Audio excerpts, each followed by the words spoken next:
Hello friends, welcome to C Programming video tutorials series. From the past few video tutorials, we are trying to understand arrays in C. In the previous video tutorial, we started discussing two-dimensional arrays. In this video tutorial, I would like to discuss implicit pointers associated with two-dimensional arrays in C. In the previous video tutorials, we understood implicit pointers associated with one-dimensional arrays. In this video tutorial, we'll have brief introduction to implicit pointers associated with two-dimensional arrays, guys. With respect to two-dimensional arrays, we must understand some implicit pointers which help us to write efficient, easy to manage and errorless codes, guys.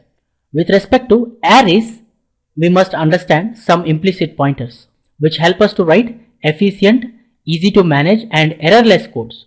I told you that in the pointers chapter, we are going to discuss a relationship between arrays and pointers in detail, in depth. In this video tutorial, we will have brief introduction to implicit pointers associated with two-dimensional arrays, guys.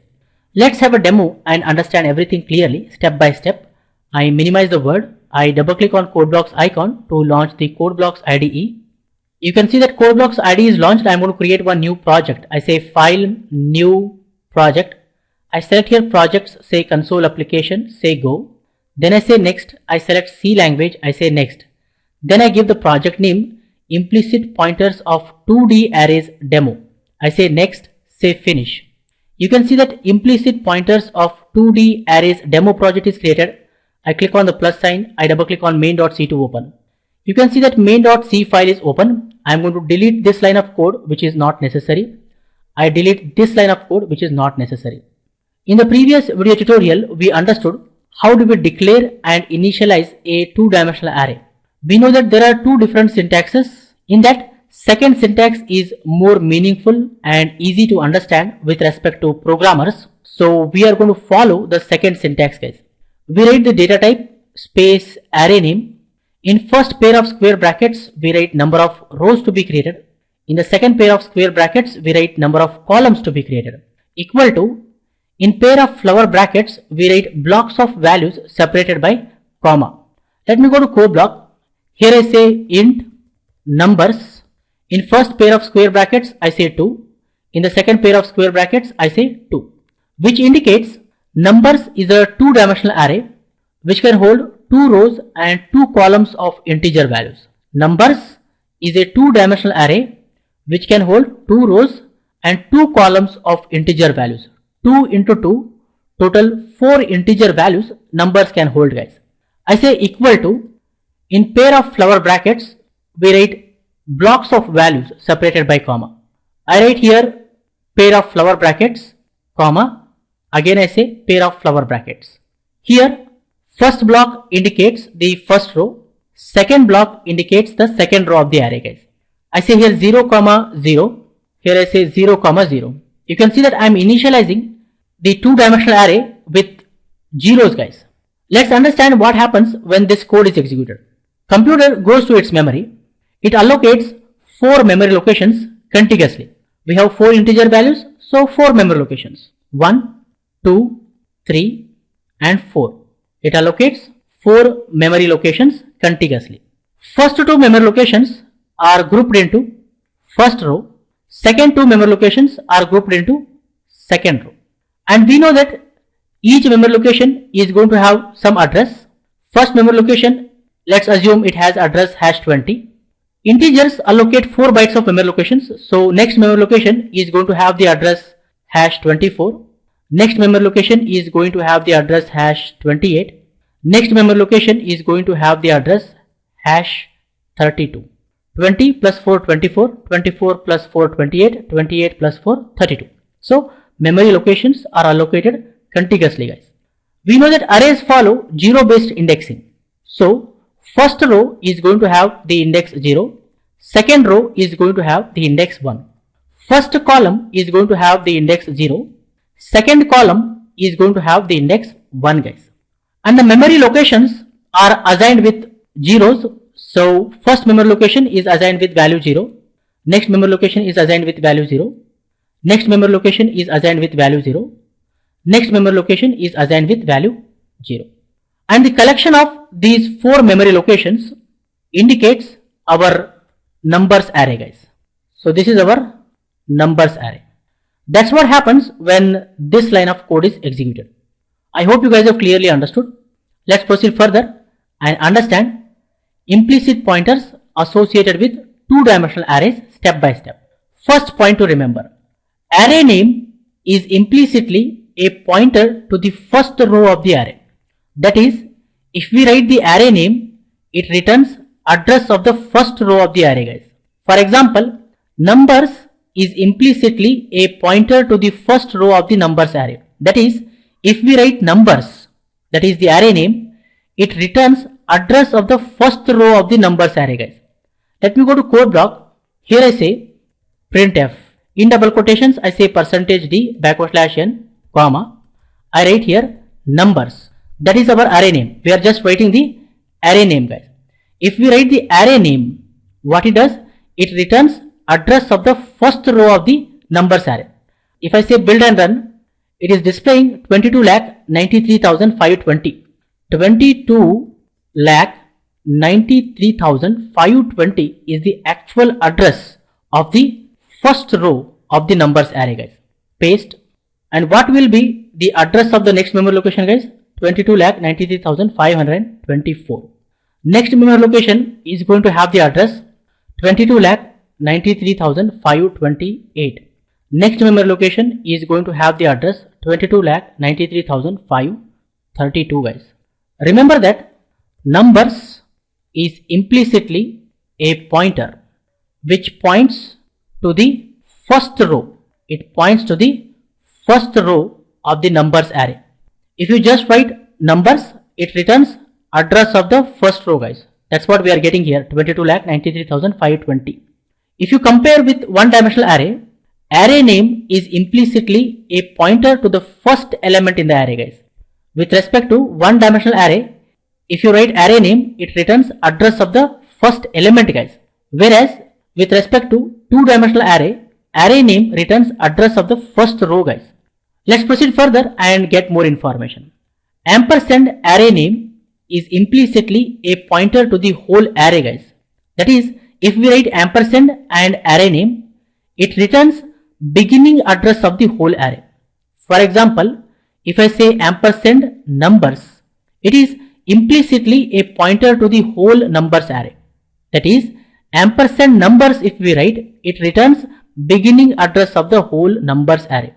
Let me go to code block. I am going to copy this line of code and paste down. Here I say ampersand numbers. It returns address of the entire array. We'll get 22,93,520 because that is the address of the whole array also, guys. If I say build and run, you see we got 22,93,520. That is the beginning address of the entire numbers array. I go to MS Paint.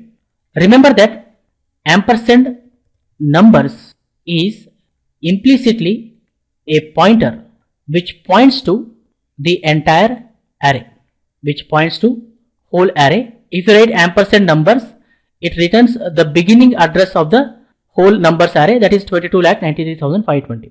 So first memory location address is considered as the address of the first row as well as address of the whole array, guys. Let's proceed further and get more information. Next point to remember is ampersand array name row index is implicitly a pointer to the given row of the array. That is, ampersand array name row index returns address of the given row of the array, guys. For example, ampersand numbers of 0 is implicitly a pointer to the first row of the numbers array. That is, if we write ampersand numbers of 0, it returns address of the first row of the numbers array, guys. Let me go to code block. I am going to copy this line of code and paste down. Here I say ampersand numbers of 0. It returns address of the first row. And what is the address of the first row? 22,93,520, guys. If I say build and run, it displays 22,93,520. So remember that ampersand numbers of 0 is implicitly a pointer which points to the first row of the numbers array, and it returns address of the first row 22,93,520. Next, if we write ampersand numbers of 1, it is implicitly a pointer to the second row of the numbers array, guys.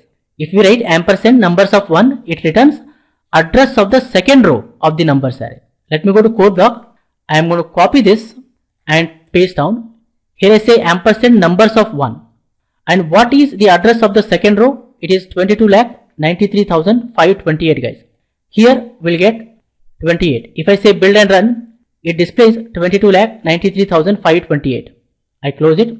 So remember that ampersand numbers of 1 is implicitly a pointer which points to the second row of the numbers array. And you can see the second row has the index 1 and its address is 22,93,528. Let's proceed further and get more information. Next point to remember is array name row index is implicitly a pointer to the first element in the given row. That is, if we write array name and row index, it returns address of the first element in the given row. For example, if we write numbers of 0, it is implicitly a pointer to the first element in the first row of the numbers array. That is, if we write numbers of 0, it returns address of the first element in the first row of the numbers array, guys. Let me go to code block. I am going to copy this line of code and paste down. Here I am going to remove the ampersand symbol. Numbers of 0 returns address of the first element in the first row of the numbers array. And what is the address of the first element in the first row of the numbers array? 22,93,520, guys. If I say build and run, it displays 22,93,520. I close it. So remember that numbers of 0 is implicitly a pointer which points to the first element, in the first row of the numbers array. And its address is 22,93,520, guys. That's what we are getting here. Next, numbers of 1 is implicitly a pointer to the first element in the second row of the numbers array. That is, if we write numbers of 1, it returns address of the first element in the second row of the numbers array. Let me go to code block. I am going to copy this line of code and paste down. I remove the ampersand. Numbers of 1 is implicitly a pointer to the first element in the second row. So definitely we'll get 22,93,528. If I say build and run, it displays 22,93,528. I close it. So remember that numbers of 1 is implicitly a pointer which points to the first element in the second row of the numbers array. So these are some of the implicit pointers which are associated with two-dimensional arrays, guys. You must and should understand these implicit pointers. We can display address of each memory location. Let me explain how do we display address of each memory location. I say here printf in double quotations, I say /n semicolon. I am adding one blank line. And then what I do, I say printf in double quotations, I say %d /n comma. I say display the address of numbers of 0th row, 0th column memory location. Definitely we'll get 22,93,520, guys. If I say build and run, it displays 22,93,520. That is the address of the memory location which is at numbers of 0th row, 0th column. Let me go to code block. I am going to copy this line of code and paste down. Here I say numbers of 0, 1. And what is the address of numbers of 0th row, first column? 22,93,524. So we'll get here 22,93,524. If I say build and run, we get 22,93,524. I close it. I am going to copy this line of code and paste down. Here I say display the address of numbers of 1, 0. Definitely we'll get here 28. If I say build and run, we get 22,93,528, because if you see here, numbers of first row 0th column is having the address 22,93,528, guys. I go back, I'm going to copy this line of code and paste down. Here I say display the address of numbers of 1 1, and address of numbers of 1 1 memory location is 22,93,532 guys. So we'll get here 32. If I say build and run, it displays 22,93,532. I close it. Here I say printf, in double quotations I say /n semicolon. We can display value inside each memory location. And how do we do that? I'm going to copy these lines of codes and paste down. I just remove the ampersand symbol. Ampersand symbol I am removing here. We'll get here 0 0 0 0 displayed. If I say build and run, you see we got 0 0 0 0 displayed. So that is how you get value at the memory location. That is how you display the address of memory locations. And these are some of the implicit pointers associated with two-dimensional arrays. I hope you guys have clearly understood. I suggest you people to watch this video again and again. Understand everything clearly. Try with some other example. In the upcoming video tutorials, we are going to discuss more about arrays in C programming language. For more benefits and be up to date, please subscribe to my YouTube channel. Don't forget to like, comment and share these videos with others so that everyone will get benefited. Keep learning, keep coding, keep sharing. Thank you guys. Thank you very much. See you in the next tutorial.